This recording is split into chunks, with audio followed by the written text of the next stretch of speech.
Brought to you by Bridgestone Tires, solutions for your journey.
Wow. No, don't go there right now. Watch the show, then go there. Okay, so as I said, we're going to talk about the car companies, the brands, and how they're doing, how they're not doing. And so, okay, let's start with Chevrolet. Okay, so Tanya, what do you think about how Chevrolet is positioning itself in the market, and does its showroom reflect what it's up to? Well, they recently changed their tagline. They are no longer encouraging people to find new roads, but I think they still want people to find their brand in the showroom, and they're trying to be something to everybody, which is, I don't think, working really, personally. So all things to all people. Now, Peter, you describe Chevy as being one of the iconic brands in this industry. Yes. I mean, when you think about Chevrolet, the brand itself has been part of the fabric of Americana. The memorable campaigns throughout the years have resonated nationally. They haven't had that in a long time. I mean, the last one they had was probably Like a Rock for trucks.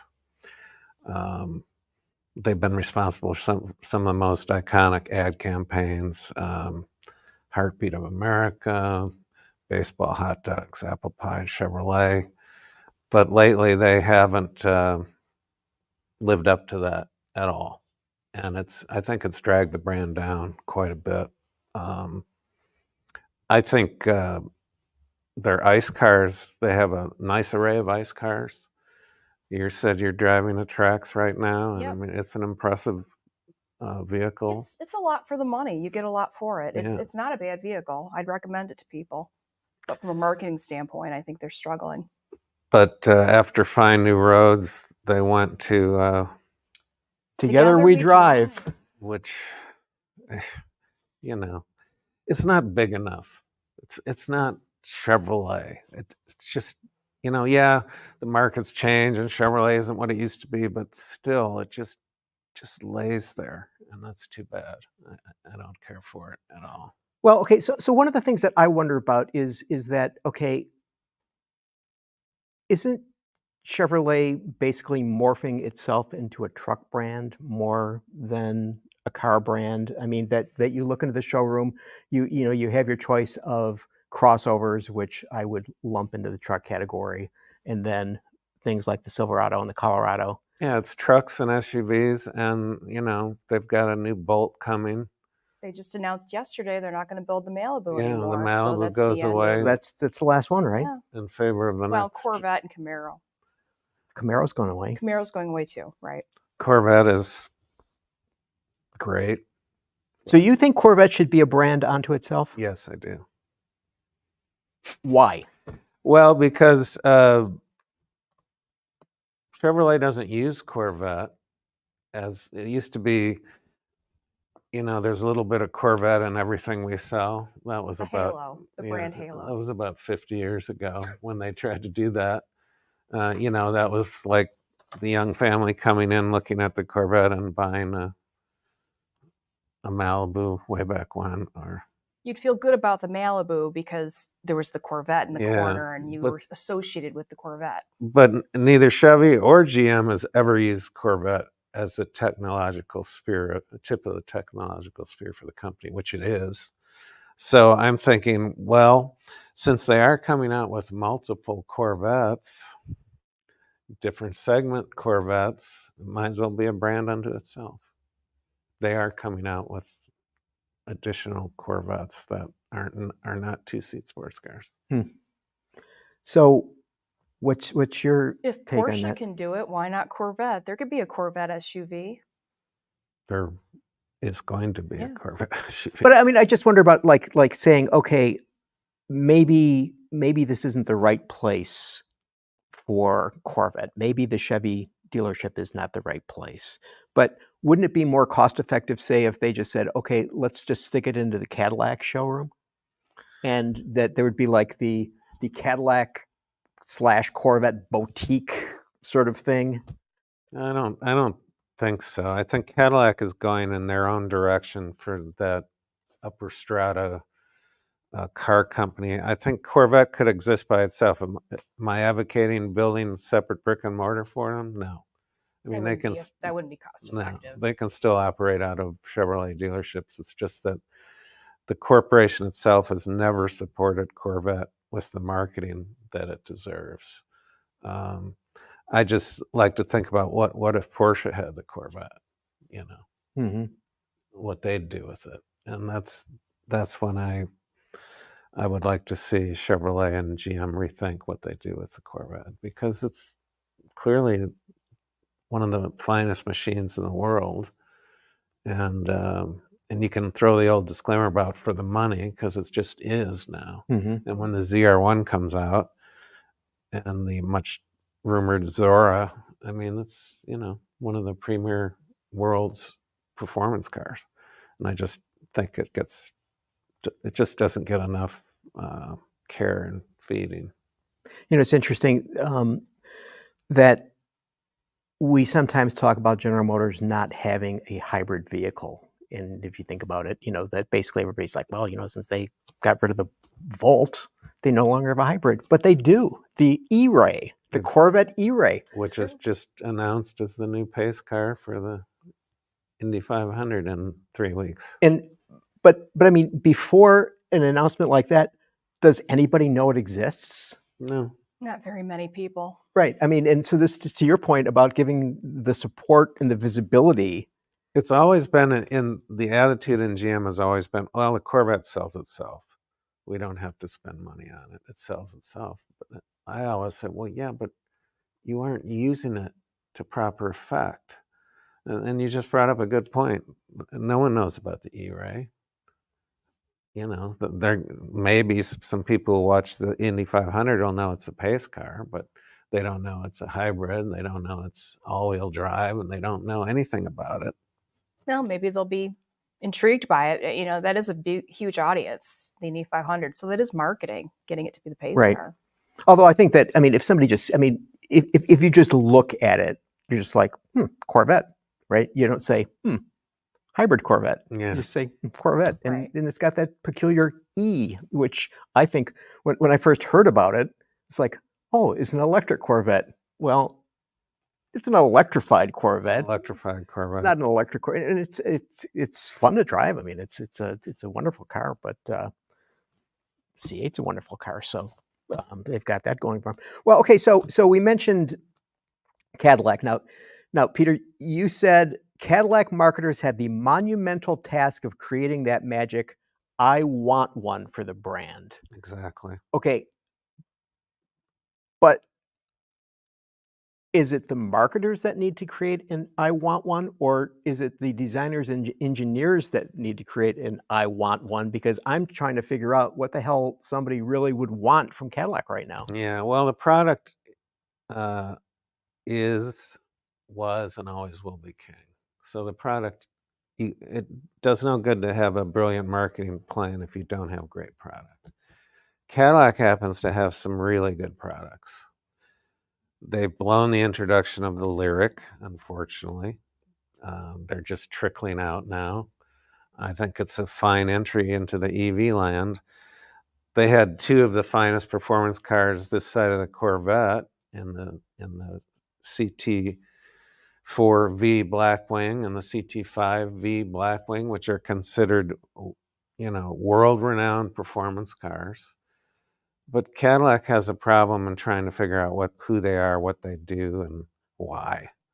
And that's always been a battle inside. And they've got the Celestiq. Does anyone know about the Celestiq? No, because it's $300,000 plus. But again, if another manufacturer had the Celestiq coming, you wouldn't be able to move without knowing about it. But GM, on the other hand, is, it's special order and it's really nothing to do with us, the rest of the brand, which is, I think, unfortunate.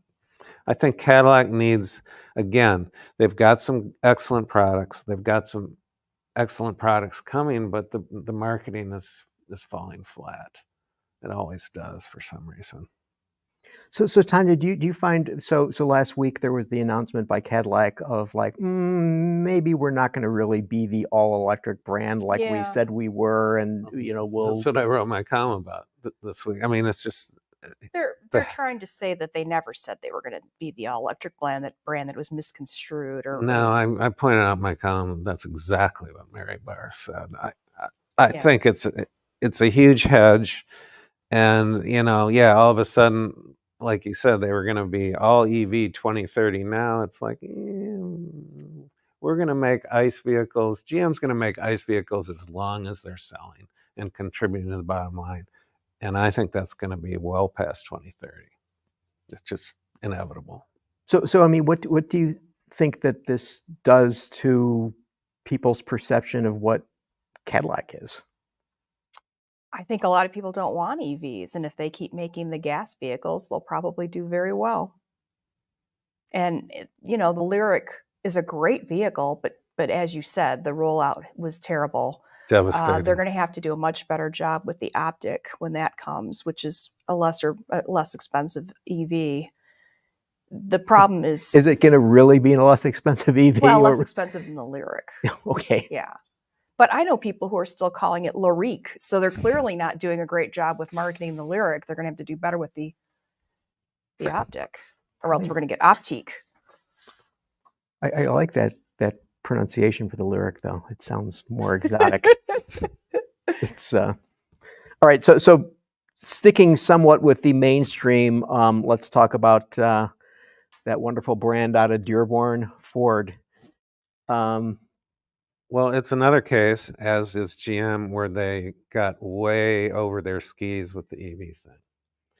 And now they're realizing that they're saying the same thing as GM is. Oh, wait a minute, don't count us out. We're ICE kings down here with the F-150 and blah, blah, blah. But they've got a couple major issues. Well, first of all, the Maverick to me is the most important vehicle they sell, more so than the Mach-E, more so even than the F-150 and the Mustang, because it's affordable, at least somewhat affordable. And they blew that because they didn't build enough. They didn't commit to building enough. And now they're just starting to get them to the dealers in volume. And people are realizing, hey, this is a pretty good package.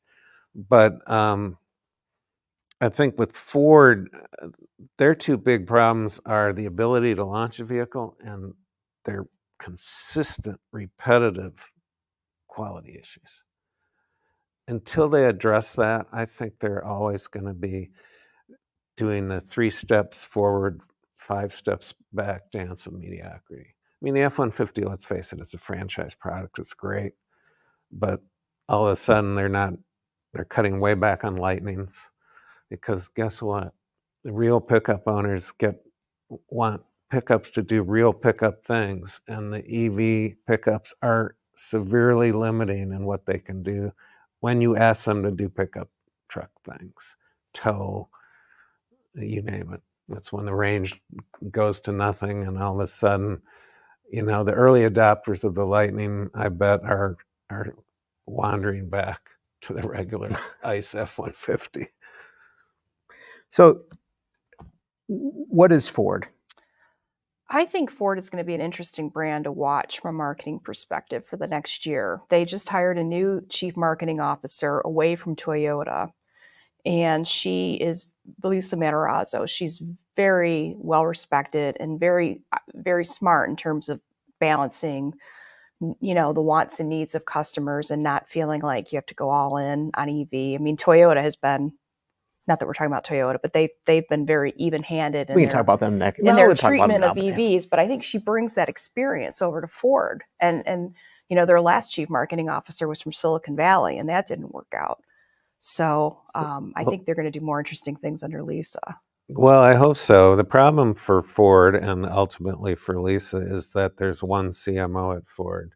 His name is Jim Farley.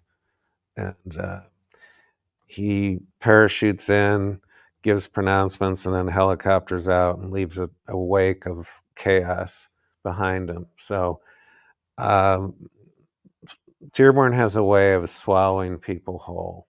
So I wish her the best, but she has got a tall order dealing with the bureaucracies at Ford and the silos at Ford, which are deep and entrenched. It's interesting that if you think about Jim Farley, where did he come from? He's a marketer. But where did he come from? Toyota. Where does Lisa come from? Toyota. And I think they speak the same language. I think she's going to have a better. Although I don't think there's any overlap between those two. I think that No. he was long gone before Lisa came into the Toyota organization. Well, he has a problem of letting people do their jobs. So I hope the best for her. But like I say, it's going to be a tall order. But it's interesting, Peter. You were mentioning the Maverick. It's affordable, it's cleverly designed, it's a hybrid. It's available as a hybrid. Hybrid. It's a smaller vehicle, and it obviously resonates with the public like mad, and yet for some reason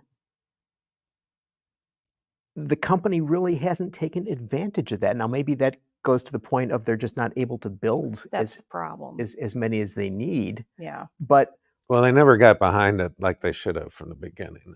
Someone down there didn't realize that, hey, here's an issue. Affordability in the industry is a huge issue. And we've got this product. We should be pushing it like mad. Instead, they were caught up in trying to convince everyone that the Mach-E was a Mustang.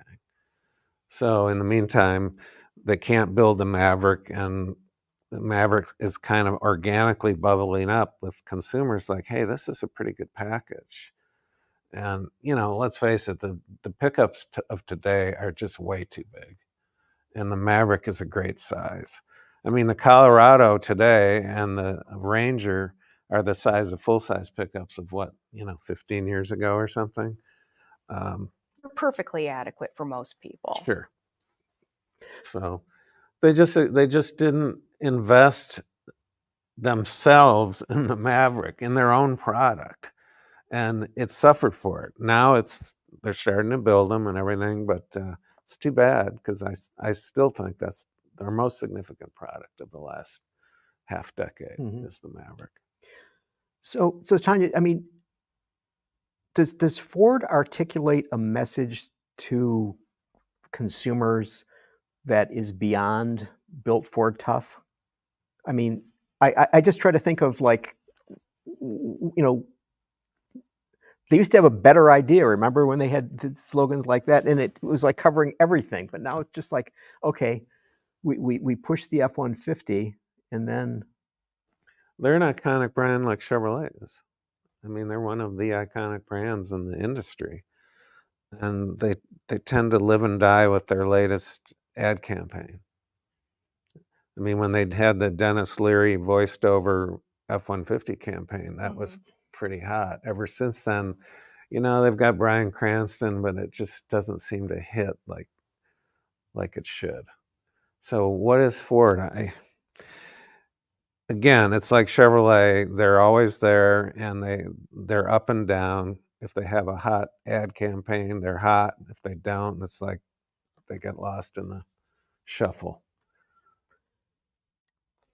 You said earlier that you think they're going to be interesting to watch over the next year because of Lisa, but Yeah. I mean, is it purely going to be because of what they may or may not articulate, or do you think that there's something else that's going to happen there? I think she's going to have a different approach to marketing, and she's going to shake things up, at least compared to how they have been. I mean, yeah, she's got Farley to answer to, and he's ultimately going to be calling the shots. But I think he's going to respect her more and maybe give her a little more leeway. Mm-hmm. I hope so. It should be interesting to watch. Well, so you mentioned Toyota. So they're trying to encourage you to let's drive. So Well, Akio Toyota was the one industry figure that said, "Whoa, whoa, whoa!" on He this was very smart. on this EV thing. Yep. You know, and he was excoriated. yeah, and now he's looking pretty smart, and they've got a wide array of hybrids. They never left that discipline, and it's paying off for him now, because now all of a sudden in the mainstream press, hybrid is the magic word. That they were smart, and they just delivered some monumental financial figures. Yeah. Just huge numbers.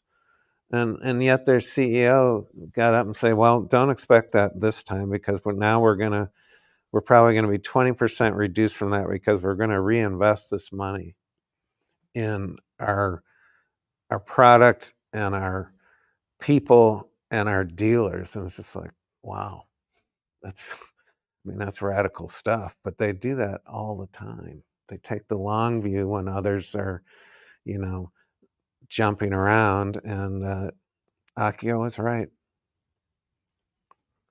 And he's a driving enthusiast, and so that would give him marks in your book, I suppose. Well, yeah, I mean, some driving enthusiasts aren't necessarily good for the companies they work for, but in his case, is. I mean, he's still, what is he, still chairman of the board, or is he? Yeah. So they've got some great new products. I mean, the new Prius is such a welcome change, and that it's been really well received by. It's a beautiful design, Yeah. which Toyota's never been known for that, but that Prius is a very nice looking car. And the Tacoma's a really good truck too. Yeah. So I think they're going to have a really good year. Yeah, that Tacoma, I mean, talk about the gold standard in that segment. Mm-hmm. It's something, and the new one is special. So Tanya, when you're talking to people in the industry, I mean, how is Toyota perceived? I mean, is it perceived as just being old reliable, or is it perceived as being something that it has to be reckoned with in a way that it hadn't been before? Well, I think the new vehicles are definitely catching people off guard, and so to your point, the latter. I mean, they're definitely going to be more of a force, and I think their marketing is reflecting that. They've done some really clever campaigns in the past 6 months or so that play up the playfulness of the brand, Mm-hmm. which is helpful. So, not to focus on, that this is a reliable, durable, quality vehicle. This is something you can take on the sand dunes and thrash as a message. Well, I mean, they've got good warranties. They don't have the recall problem that other brands have, and I think consumers are aware of that. So Mm-hmm. I don't know that they necessarily have to market their reliability. Mm-hmm. Well, way back when, they purposely decided that they were going to become part of the fabric of this country. Mm-hmm. And there are still some consumers who think Toyota is an American car company, because they have embedded themselves in the American fabric. I mean, you're going to see them all over the Olympics this year. I mean, they're a huge sponsor of the Paris Olympics, and yeah, people are going to think they're the U.S. brand. I mean, they are. They are, basically. They're like Ford and Chevrolet now. They wanted to get that to that point, and they are at that point. And they're big in NASCAR. Yeah, that was part of it. They purposely went into NASCAR so that people would start associating them with Americana. So let me ask you. So we've talked about Ford and we've talked about Chevy, and now we're talking about Toyota. If you look at Toyota in their showroom, I mean they've got total bandwidth, okay, and so you can buy a Corolla or you can buy a Land Cruiser, right? And they got Grand things, Highlander too. and they've got all of these things in between, right? And so, you want to buy a car, we got a car for you. You want to buy a compact crossover, we got one of those. You want to buy a midsize, we got one. I mean, you want to buy a car, They're not abandoning cars. Camry is still, just knocking it out of the park. Corolla, Camry, they're great cars. And Honda's not abandoning cars either. And so the question that I have is that, okay, has Detroit basically put up the white flag when it comes to their ability to sell the entire suite, and Toyota is saying, we'll still try. Yeah, Toyota and Honda both. Yeah, I think Detroit is, they're going where the money is. Yeah, it's all about how much profit they're going to make. But you just said Toyota's making a shit ton of money. Yeah, they're making a shit ton of money worldwide, and they're showing the other manufacturers how to do it. But Detroit is, let's not forget, unfortunately, the Motor City is the land of the short-term thinkers. And short-term in this case is, what are we going to make the most money on in the next 12 months? And it's SUVs, crossovers, trucks. Pickup trucks. And, the Malibu, is going away. And meanwhile, there's still people out there who want cars, and they're looking at Toyota, Honda, Kia, Hyundai. They can get cars. The only car I'm aware of that GM's working on that's going to be new is the new generation Bolt with the Ultium. Right, but do we even know that that's going to be a car? Yeah, I don't know. It's more of an SUV or probably going to be some crossover thingy. thingy. Yeah, it's a crossover. So yeah, they just walked away from it because they think they're just not. They can't make money on them. Mm-hmm. Well, so there's another brand though that is in town, and I don't want to. We should not ignore them, but Stellantis. you would the Stellantis brands, and so Peter, you call Dodge the brand for people who don't want to live in today's world. So please explain this. Well, I mean, they made a lot of money in the last 5 years on their muscle cars, and I happen to like them a lot. I mean, I'd love a wide body Charger with the 392. I don't need the supercharger, just the normally aspirated. They're cool, but eventually that's been played out. Now they insist they're coming out with a new Charger that's an EV, and they're going to project electronic sound. And they've got the new campaign with the little car, the Hornet, which is completely overselling an average car, with the torque thing and all that. But you called the advertising for the Hornet simply some of the most embarrassingly bad work ever unleashed on the public. Well, that was the latest Hornet stuff is better than. I was speaking of the original Hornet stuff, which was dreadful. The latest stuff with the torque monster kid, it's mildly amusing. But where's Dodge going to go from here? Are people going to accept a Charger with synthetic sound, an EV Charger?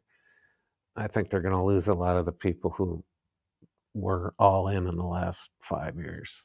So they'll go buy a Corvette instead. You think? Or something else, yeah. So the Brotherhood of Muscle will abandon Dodge? If it's synthetic sound, if it's not they'll abandon. I don't think they'll sign up for the EV Charger like Stellantis thinks they will. I think they'll just keep buying used Chargers and Challengers. But Stellantis, like other companies, will probably make the pivot and say, well, we've got this new Hurricane engine and we can use that. They are going to have the Charger with the Hurricane engine. I think they're going to find out, like GM and Ford, people are going to want the ICEs, and EVs have their place. But as I've been writing about for quite a while, they're part of an overall for our nation's fleet. EVs has a role, ICE have a role. Who knows? Eventually, fuel cells might have a role. But this idea that we're all going to be 100% EVs has now been blown up. So there are some other Stellantis brands that we should touch on. Chrysler. Oh, poor Chrysler. I mean, there's nothing there. There's just nothing there. It's the Pacifica, which is a good vehicle. I mean, minivans have their place. Yeah. And it's the only minivan left, basically, domestic minivan.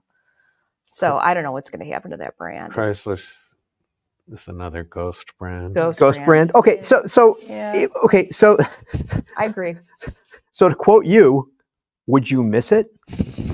Now, okay, so I want to know what you two think the brand value is in Chrysler.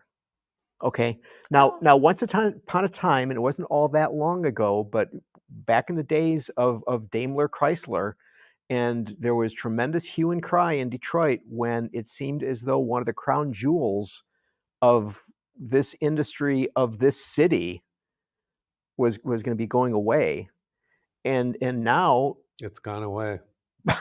Yeah, and the 300 was a great vehicle, and you still see them, and they look great. It's like I just don't know what happened there. They messed up. Well, I think when the Italians bought it, the Chrysler was an afterthought, except for the van. Yeah. And I think now we're seeing the result of that. I mean, it's almost irrelevant. So if they come out with a grand electric vehicle and call it a Chrysler, as they've presented, does that have resonance, or is that just sort of a wishful thinking? It would have to be a milestone vehicle for any number of reasons, and it might have a shot. But right now, Chrysler is just not there. So does it mean anything, Tanya? Does Chrysler mean anything? Well, it's an iconic American brand, so yeah, it does. So is Packard. Right. Well, true. That's true. I really think that they've let Chrysler go. It's too late. And it's too late. And like you can't do life support on something that's been dead for. Yeah, if they come out with some mind-blowing, iconic, one of the iconic cars ever built, maybe, but I don't see them doing that. So there are a couple more over there. So Ram. Well, Ram is their franchise, their money machine. They seem to have a handle on what their buyers want, and they seem to have a handle on building really good trucks. Mm-hmm. So as long as I think the pickup truck market goes indefinitely, and they're prime players in it, so they'll be there. And they waited on the EVs, so they're gonna not have some of the problems that the other brands have had that rushed into Ford with the F-150 Lightning. Well, look at the EV Silverado, which we talked about the other day. I mean, it's just like, what are you guys doing? They have a $40,000 allegedly one for commercial use, and now most of them are double that. Yeah. If you can find one. Well, so one of the things that we mentioned earlier, the Tacoma, there's no midsize or small Ram vehicle right now. Is that something that is necessary for the further growth or existence of Ram? I would be shocked if they aren't working on something. A Maverick fighter. Yeah, I think they need that. I think they need, a Colorado Ranger, but preferably a Maverick fighter. So that leads me to ask you guys. I mean, if we look at that small footprint for a pickup, Hyundai's not doing great with the Santa Cruz, which this is a small vehicle with a. I think I like the Santa Cruz personally, but I think it's too much of a march to a different drummer type vehicle to aim at traditional pickup buyers. They're not going to look at that. Now, if they rethink and come out with a pickup, those who underestimate Kia and Hyundai are making a big mistake, because I think they're, as a conglomerate, they're really doing some amazing things right now. Okay, so we'll come back and we'll talk about Hyundai and Kia. So we're going to take a quick break and hear from our friends at Bridgestone. Keeping your heart racing in and out of the gym. That's what really matters. Bridgestone Potenza Sport AS tires with a 50,000-mile limited warranty.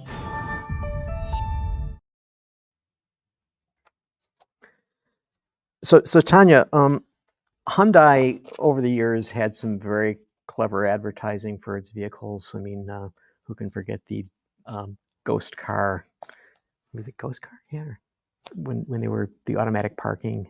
What did that? Oh, Smart Park. Smart Park was Smart Park. Yeah, on the Super Bowl. Right. A couple years ago. In Boston. Yeah. Hyundai has not been on the Super Bowl, but you wouldn't know it because they advertise in the pregame, and so they get a lot of bang for their buck. They've been very smart with their marketing dollars. So this seems to be a brand that is just like gone from being, the kid who sat in the corner and people ignored him to just someone who is just front and center and just really creating products that are highly desirable. And well, once upon a time, Hyundai Kia was known for cheap. Right, cheap was their middle name, and now it's not. And they have transformed their brands. I mean, it's just amazing. Especially, frankly, Kia has done some pretty amazing things. They're very distinctive. They started out as being very similar, and they've really developed their own personalities to their credit. Yeah, Kia, more avant-garde design, which I'm always a fan of design that reaches and also hits, and I think they've been doing some wonderful stuff. And it's interesting, but Kia is all in on EVs. I was going to say the EV6 is a phenomenal to a car. point. They're still building ICE vehicles, but their EVs are spectacular. The EV9 won so many awards for a reason. It's a fantastic vehicle. It surprised me a little bit. So sticking with the EV9, so a 3-row crossover, and 3-row crossovers are basically, what Ford and Chevy are all about, right? I mean, this is them, and Ford had planned a 3-row crossover and pushed it back, and Farley said, "Well, we're gonna wait and see how that whole segment works out." And as you said, Tanya, I mean, it's just like the EV9 won awards because and deserved the awards. Yes. I mean, it just isn't like somebody threw them an award. How are they able to do this? I don't know. Personally, I'm not a 3-row guy. I mean, I think they're limited use, and I think it's a product feature advertised that very few people use. But the fact that they're there first with the EV with 3 rows, and they execute their product plan impressively so. An EV 3-row makes a lot more sense than a gas 3-row, because with a gas 3-row, you're sacrificing gas mileage with such a huge heavy vehicle. So to have a 3-row EV is just makes more sense.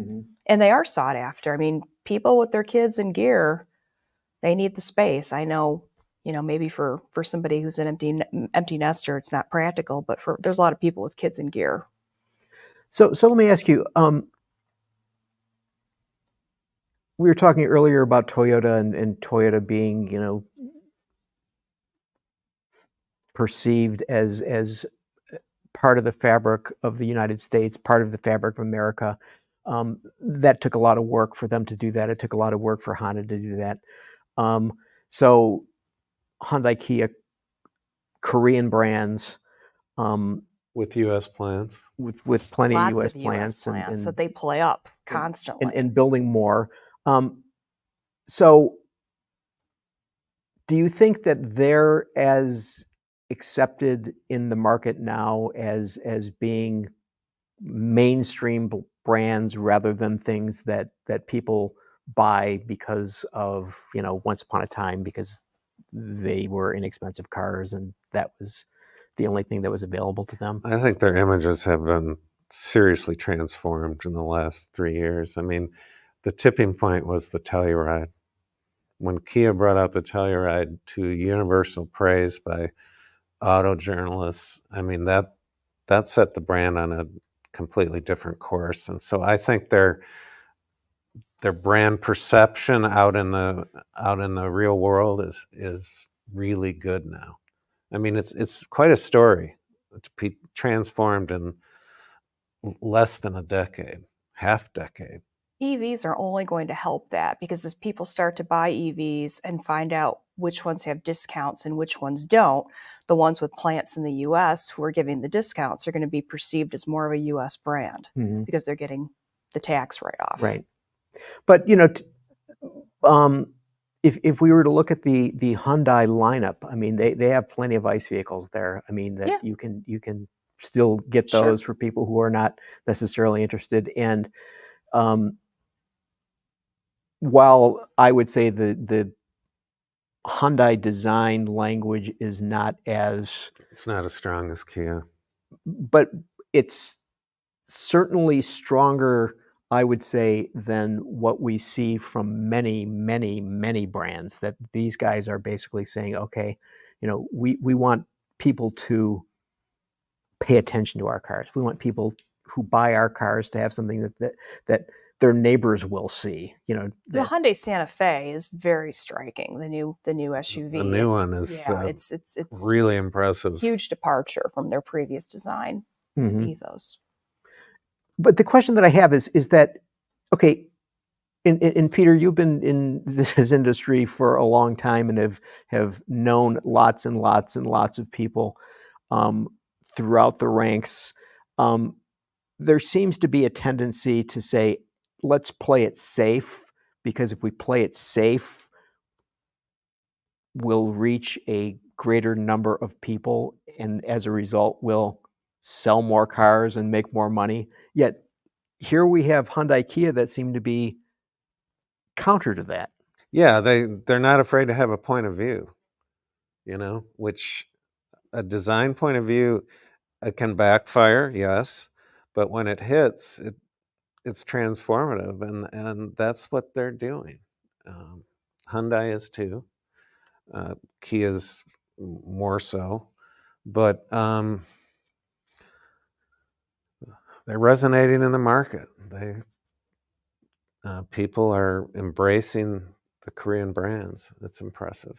They still have some quality perception issues. I just had a conversation with somebody earlier today who's not in the industry, who was thinking about a Kia, and she said, "Are they okay? Are they quality?" Yeah, that's lingering from a decade ago. Yeah, so they still got a little bit of that to overcome, but I think the awards will help. Well, there's a third leg to this stool, Genesis. You were recently driving a Genesis, a new one that's not available to the public yet. Yeah, the GV80 is going to be launched later this year. I think Genesis is incredible.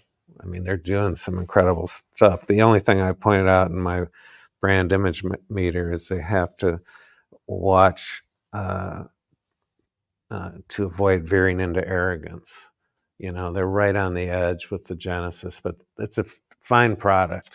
So they have a new CMO that literally just started, and he came over from Mercedes, and that was, from what I've been told, one of the criteria when they were looking for somebody from a German brand who would have that sort of experience and knowledge. So I think we're going to see more from them on a marketing. I think what they've done the last couple of years with fashion has been really point on, just for being a fashion forward brand to associate with fashion and Vogue. So what have they done? I mean, world. for people who are not familiar with, they've had a big alliance with Vogue. So if you read Vogue, or if you look at Fashion Week, they've been all over that. You know, they're not spending the money that they probably need to spend. No, they, You know, it's interesting that that brand basically, you know, came onto its own. I mean, because originally you could buy a model, a model from the Hyundai Genesis. store. Now they have standalone dealerships. Standalone dealerships more and and- more. So it's basically came into existence in 2017. I mean, think It's a about baby that. brand. It's- It's really a young And brand. how far they've come in Right. that short a time, because their product execution is really impressive. I mean, inside and out. So, do you find that people who are aware of Genesis think that this is, you know, a brand that is there with Mercedes and Audi and Lexus. Lexus? I think they do. I think once you've been inside of one, once you've driven one, they're right there. Yeah, Even BMW. they're getting there. They have to spend more money, Yeah, they do. but the products stand up. So, we mentioned quickly in passing Mercedes. So, Genesis takes a person from Mercedes and puts them in the marketing position. Peter, you said when Mercedes is on, it's on. When it's not, Yeah, it's not good. Yeah. when they're on, they build some fantastic vehicles, but they miss. It's usually pretty bad. The classic German auto executive has a problem with arrogance all the time. Mercedes has always got a problem with arrogance, but they can stand by their hot products. They have some hot performance products, and they've got like the G class. I see G classes around, and I think to myself, that's $165,000 rolling down the highway, and there are no discounts around here for them. It's just amazing. Right. When they're on, like I said, when they're on, they're great. When they miss, they usually miss really badly. So I mean, what I wonder about is does German engineering or German design or German vehicles still resonate in the market the way 10 years ago they did? They're too ubiquitous now. I think to Peter's point in the brand meter, BMWs are just a dime a dozen anymore, and there's so many of them, so many that I think they're losing their cachet because there's just so many of them. Yeah, when BMW decided they wanted to be in like every garage in the suburban centers of the U.S., they accomplished that, and now it's like they're ordinary. They're not special enough. They still make some hot performance BMWs, but I don't know. I know that their new EV SUV is doing well. But but I mean, the question I have is that okay? If we the Germans, the classic German things that we grew up with, it's diminished. It's not the same. So if we take the BMW M out of it, and we take the AMG out of Mercedes, I'd get a Genesis. The Genesis. Yes, I would too. 100% more. You get more for the money, and they're more stylish. I think. Yeah. I think they push the envelope more. So the question that I have for you guys then is, if BMW, Mercedes, and to a certain extent Audi, can they regain what they once had? I mean, it was once this situation where you'd basically go, you know what, you can buy a Japanese car, you can buy an American car, but you know what, the German cars, they are really, those are the ones that are built for the Autobahn. Those are the ones that are built that you can rely on. Well, when they got wishy-washy with their marketing, that perception went away. Mercedes got too cute, and BMW, at one point BMW walked away from Ultimate Driving Machine.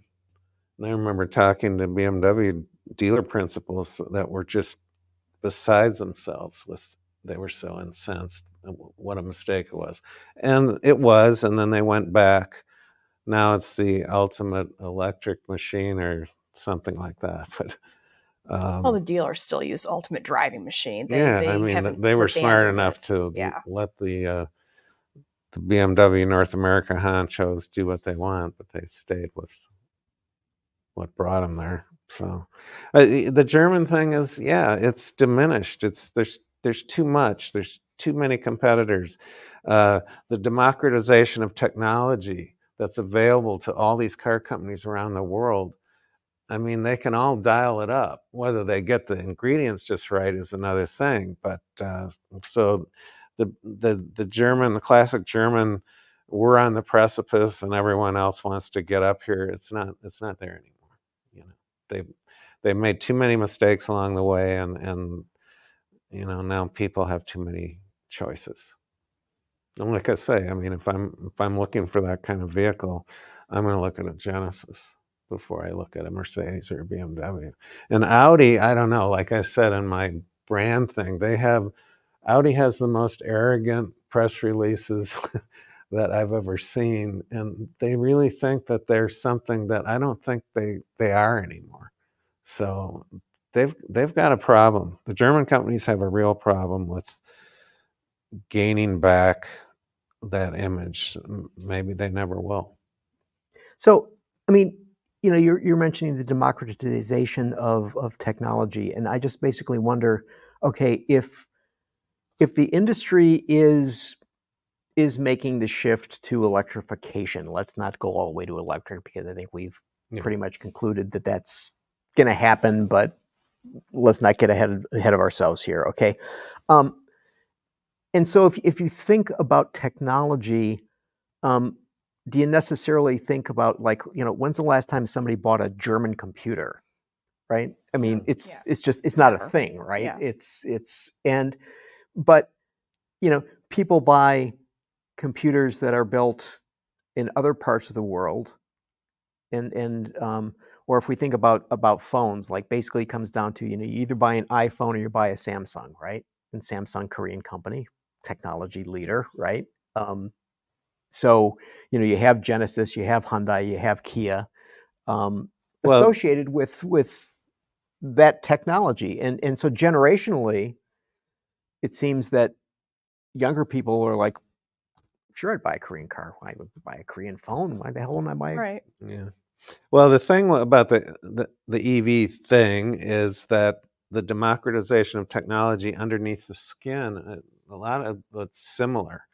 There'll be similar charging, similar range. So it comes down to brand image, design. Design, to me, will remain the ultimate initial product differentiator. Always has been, always will. And that's up to the designers to pay off and differentiate their brands from others, when underneath they're kind of really similar, and they all have artificial sound, and Not everything looks like a Cybertruck. yeah. Probably a good thing. I saw my first one on the road last week, and I was just like, you gotta be kidding me. It was just oh well. So let's talk about some other companies that are more available. Let's put it that way. Subaru is, like, continuing to defy gravity in terms of people just keep buying Subarus. They have huge loyalty. Why? Because they're great vehicles. People keep them forever. They last forever. They've done studies. Their owners don't want huge radical changes in design.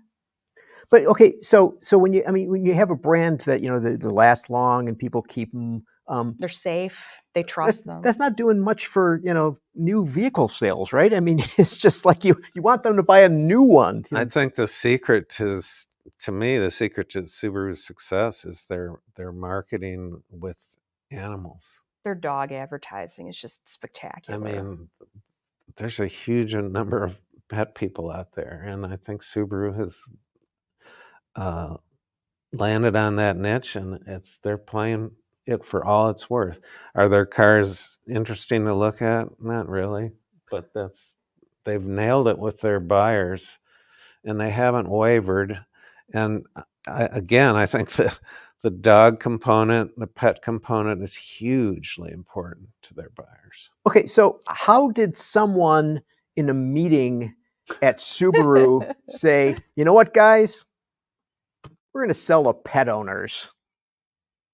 And then that guy wasn't thrown out of his ass? I wouldn't be surprised if they started getting letters from their buyers way back when saying, you know, we take our dogs to this park, and you know, and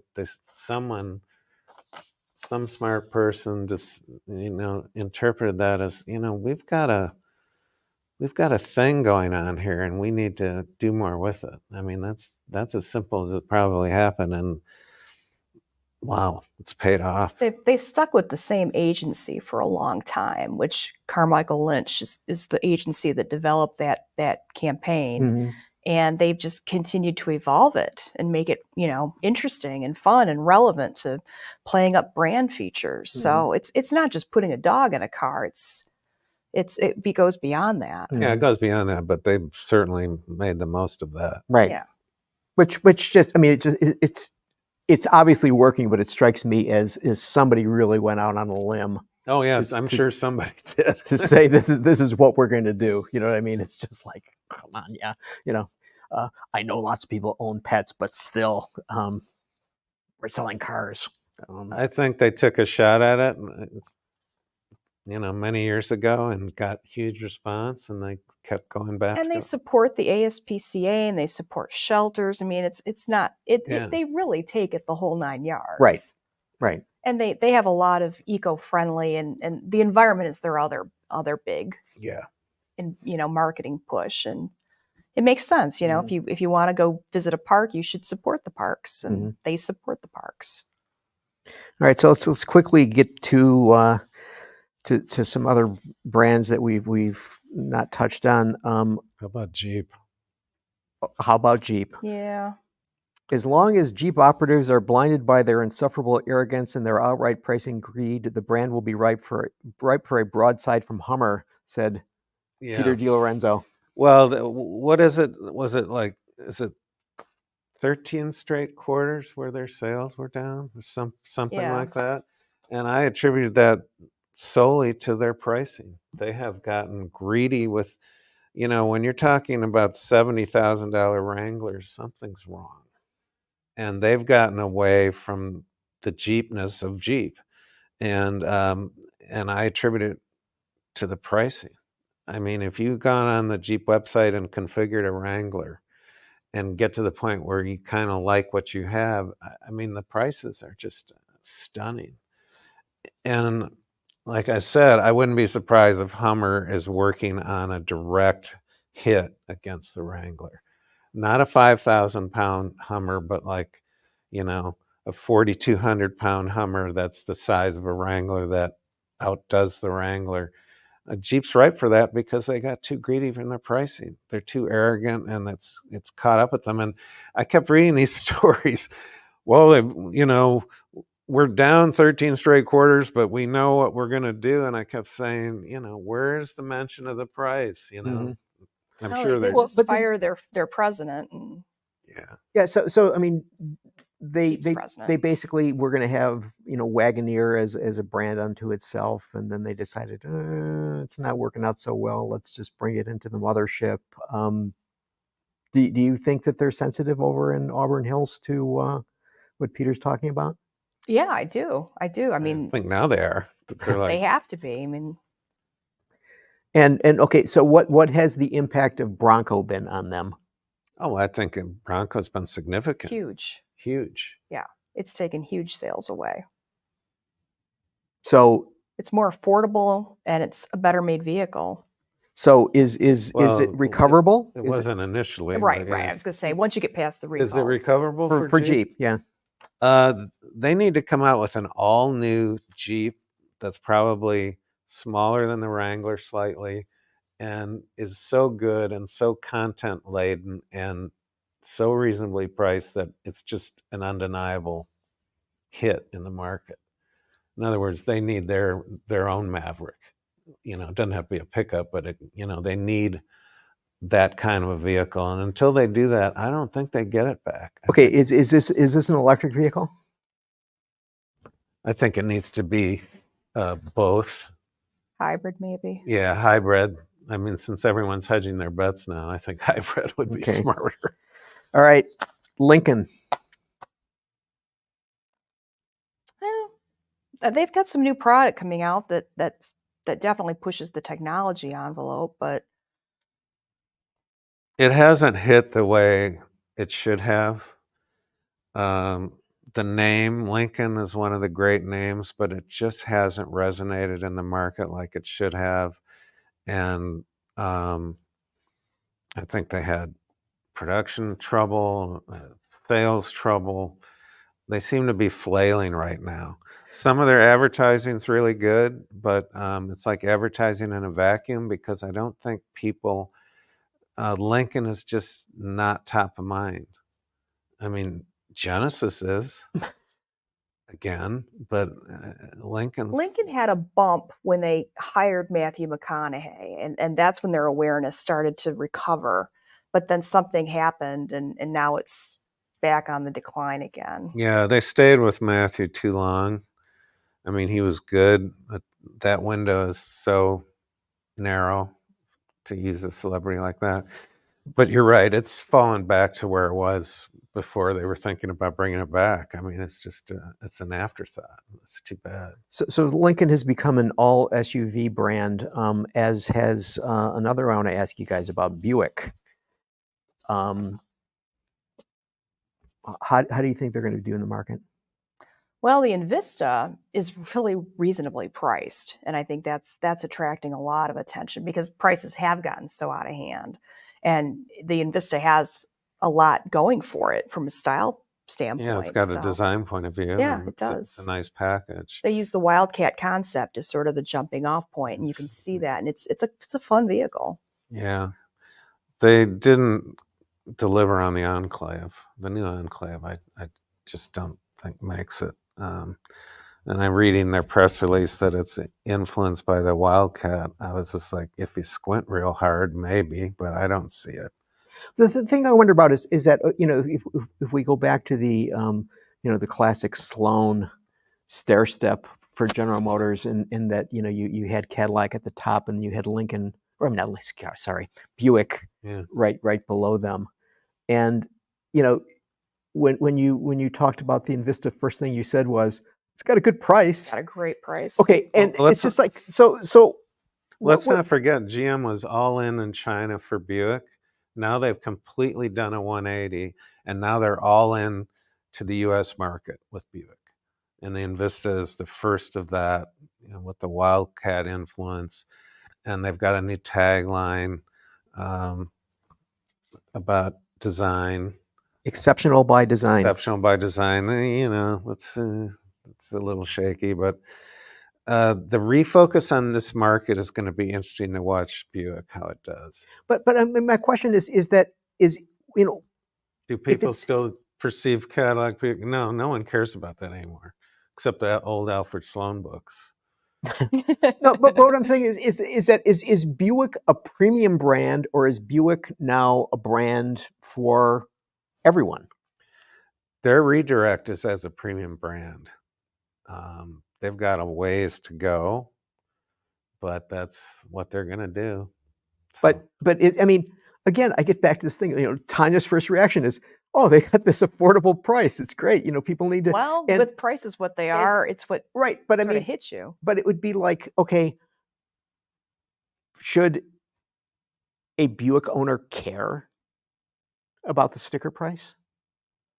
And if it costs $50,000, that's pretty much the But they want a younger table customer, stakes. and younger people want lower priced vehicles. Buick needs to bring their age down. Yeah. So that's where that comes from. Affordability is still, to me, the most important thing in the market right now. I mean, things are just out of whack. With the interest rates, the payments are out of whack. Payments are $200 and $300 a month more than they were like 4 years ago. It's just out of whack. That's why the Maverick price point, the Invista, the Trax, those are key vehicles going forward, especially luring young people to these brands. Because let's face it, it's just really hard to buy new unless you're making decent money, and for a lot of young people, that's tough. So that's why Jeep needs, a Maverick price point.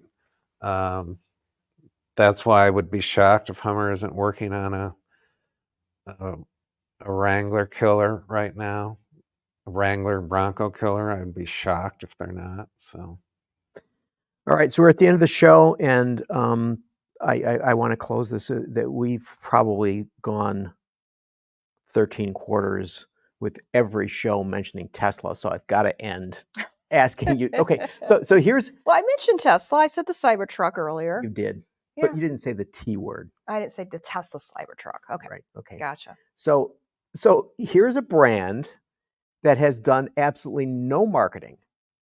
Now, maybe someone would argue, well, they put stuff up on X or what have you. Elon But Musk is a one-man marketing But show. I mean, you've never seen a billboard, you've No. never seen a display ad, you've never seen anything on TV.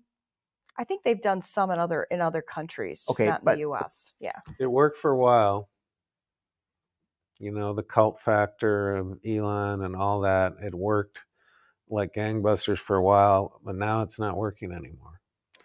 And I think a lot of it has to do with Elon's pronouncements has turned off a lot of people. Like you said, he's the one-man marketing, advertising guy for Tesla. Well, he's turned off a bunch of buyers.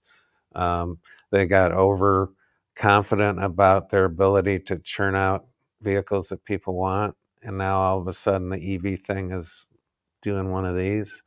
I think Tesla's in trouble. They're losing their point of distinction with their charging network too, since they're letting all the other brands in on it. So that's been a point of distinction that they're, I don't think they've And I think realized how important it was. I think Elon's over bragging about the full self-driving, which didn't full self-drive, it's gonna bite them to the tunes of billions of dollars when the government finally gets come to Jesus for that, what he did with that. So I'm not getting a whole lot of love and optimism here from either of you about.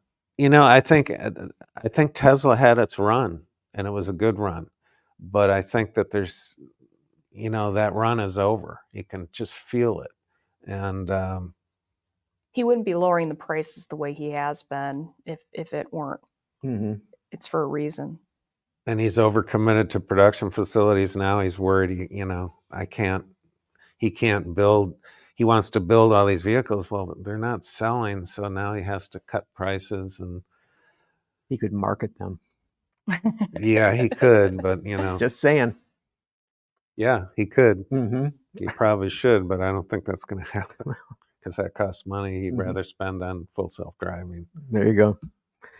All right, so we're going to wrap this up. So Tanya Gazdik from MediaPost, people can find your stuff there. Yep. Like MediaPost.com. MediaPost.com. All right, and Peter DeLorenzo, Autoextremist.com. 25 years of the high-octane truth on June 1st.